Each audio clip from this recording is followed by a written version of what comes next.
Pacu Jawi berasal dari kebutuhan masyarakat agraris untuk membajak sawah sebelum adanya teknologi modern.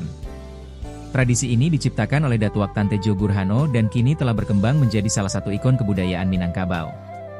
Perlombaan ini melibatkan pasangan sapi yang dikendalikan oleh joki yang berpegangan pada baja kayu, berkompetisi di sawah basah setelah musim panen padi.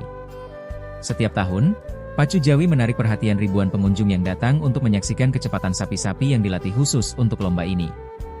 Selain itu, acara ini juga dimeriahkan dengan arak-arakan atau pawai yang dikenal sebagai Alek Nagari.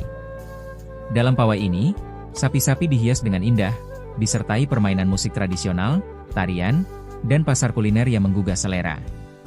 Sapi-sapi yang berpartisipasi dalam Pacu Jawi tidak hanya dinilai berdasarkan kecepatan tetapi juga kemampuan mereka untuk berjalan lurus.